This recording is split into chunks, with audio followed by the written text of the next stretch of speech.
کہیے گا مولانا آپ نے تو ہمیں بتایا کہ نبی 40 سال تک خود نبی نہیں تھے، تو جب نبی خود ہی نبی نہیں تھے اس نے کس کا کلمہ پڑھا؟ اگر وہ میں روک رہا ہوں، شیعہ جاہل ہوتا ہے۔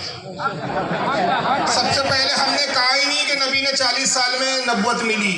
ہمارے ہاں تو یہ حدیث موجود اور صحیح موجود ہے کہ آقا کہتے ہیں جس وقت آدم مٹی اور پانی کے درمیان میں تھے اس وقت بھی میں نبی۔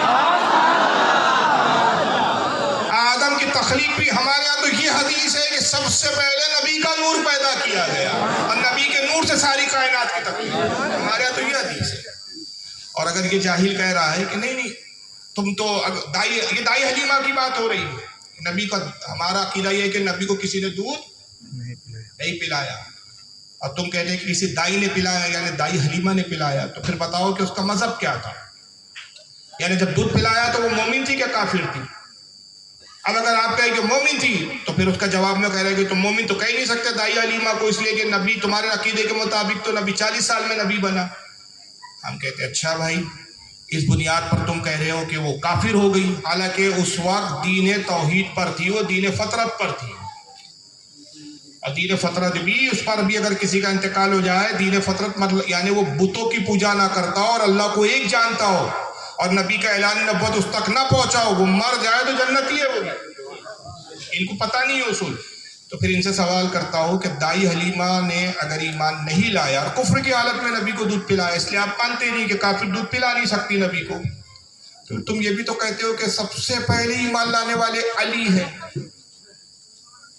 بولتے ہیں کہ نہیں؟ سب سے پہلے ایمان کس نے لایا؟ اور ہمارے عقیدے کے مطابق کس نے لایا؟ ابو بکر نے۔ بعض ہمارے محدثین نے علی کا بھی لکھا کہ اختلاف ہے ہمارے یہاں۔ اب ہمارے امام نے اس میں تطبیق کیا کی، راستہ کیا نکالا؟ کہا کہ بھائی اختلاف مت کرو، سب سے پہلے بزرگوں میں ایمان لانے والے ابو بکر، بچوں میں ایمان لانے والے علی،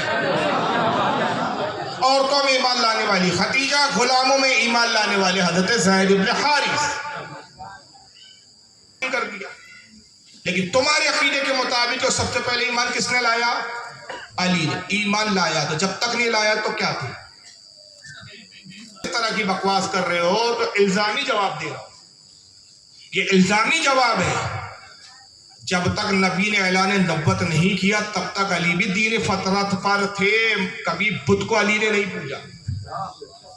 اور اب میں کچھ ایسی ہستیاں ضرور رہی کہ نبی کے اعلان نبوت سے پہلے بھی وہ دین توحید پر قائم رہے، اللہ کو ایک جانتے تھے، تو یہ سوال ہی بیہودہ ہے۔ چلیے بہرحال آئیے، اس کا چیلنج کیا ہے، پھر آگے انہوں نے چیلنج کیا، سنیے، پھر سے سنتے ہیں۔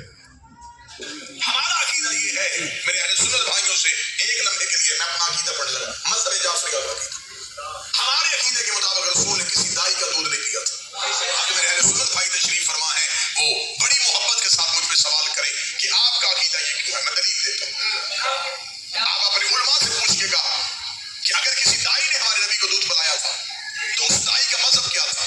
اگر وہ آپ کو کہیں کہ مسلمان تھی تو آپ کہیے گا مولانا آپ نے تو ہمیں بتایا کہ نبی 40 سال تک خود نبی نہیں تھے، تو جب نبی خود ہی نبی نہیں تھے اس نے کس کا کلمہ پڑھا؟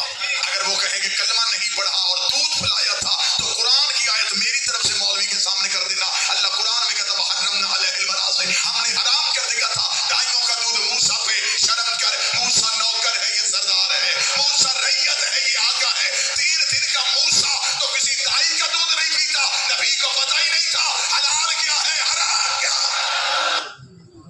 جب موسیٰ کی والدہ نے موسیٰ کو دودھ پلایا، جب تک موسیٰ علیہ السلام کی والدہ فرعون کے محل تک نہیں پہنچی حضرت موسیٰ نے کسی کا دودھ نہیں پیا۔ ارے بیوقوف آدمی، موسیٰ جب پیدا ہوئے اس وقت تو کوئی جانتا بھی نہیں تھا یہ نبی ہے۔